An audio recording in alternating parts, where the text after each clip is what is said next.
Turns out wind turbines don't even last 20 years, man. 20 years. So in our review of how cold it is throughout the U.S., right now in Georgia, it's a balmy 37 degrees. But if we look at Bernie, Texas, where I used to live, 19 degrees. Bernie, Texas. It's been snowing. I think they got 6 inches down there or something like that. It feels like 12. Later on tonight, it's going to get down to 7.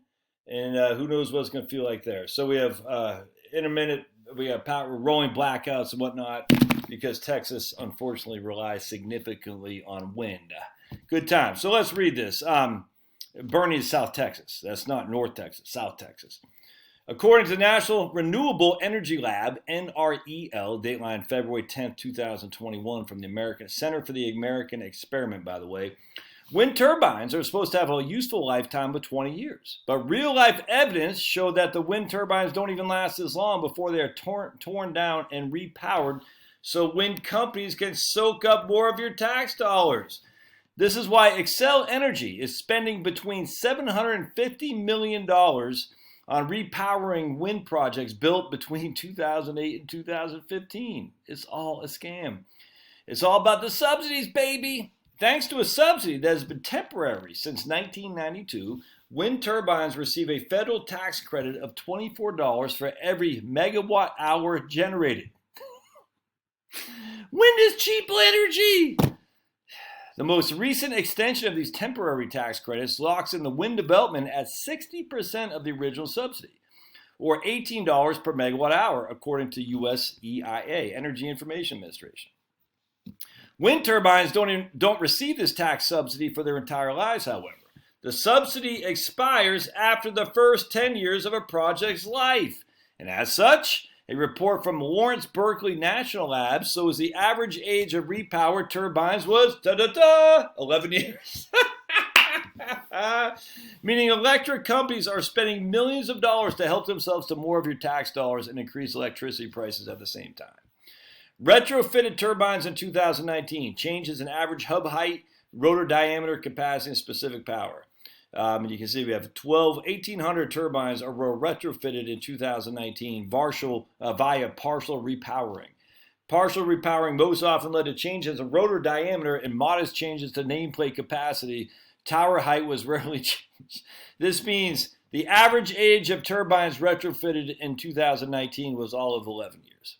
The shorter lifetime of wind turbines may help pad Xcel Energy's government-guaranteed profits, but is bad news for ratepayers because it means electricity generated from turbines is much more expensive than advertised. How shorter lifespans affect the levelized cost of energy.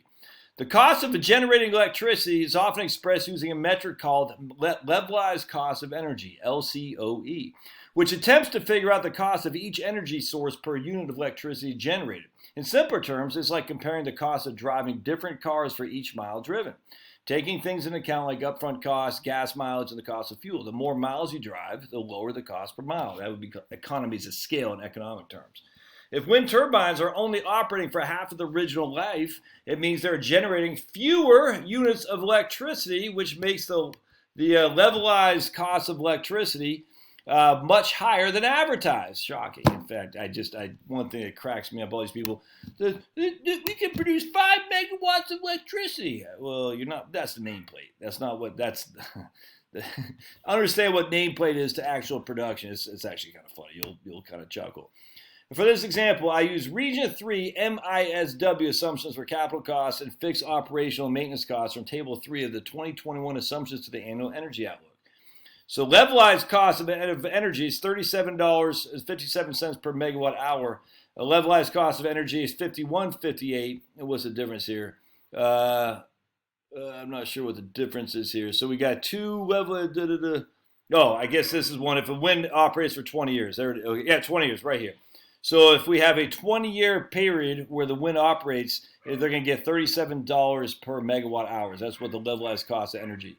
If it actually only goes 11 years, though, on the other hand, we're going to get $51 per megawatt hour, which is I don't have my trusty calculator, but that's 14. That's about 40% more expensive. If a wind operates for 11 years instead of 20, the cost of electricity from the facility increases by $14.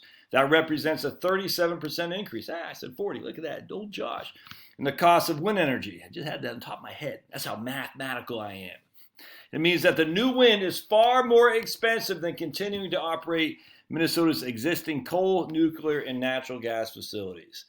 Because it's all a lie, man. It's all a big, fat, freaking lie. The wind right here. But they say, oh, it's the cheapest electricity there is, the cheapest cost per watt. The wind industry is kept afloat by infusions of your money. These infusions come in the form of higher taxes to pay for federal subsidies and the higher electricity prices you pay each month. The fact that Xcel Energy is repowering wind facilities that are less than 10 years old is all the evidence you need to conclude that wind turbines are not the future of energy. Yep, 100% right.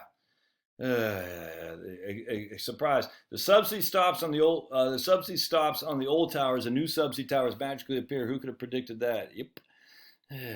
All right. So actually, this guy says another term someone doesn't like is the cost to maintain the gas plant that chase the wind load.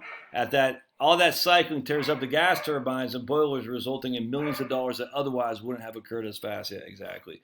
Anyone ever seen anybody list a high mile car as highway miles? Meaning the car cycles much less, including cold starts, warm up. Man, that's a great point. That is a great point, man. Anyone never seen highway miles? It's just level. That's not what we're getting when the intermittent energy from wind and solar comes. We have to power up, power down, power up, power down. That's a great point right there. Good stuff, man. I think we got another article I want to read on wind too. Hold on just a second.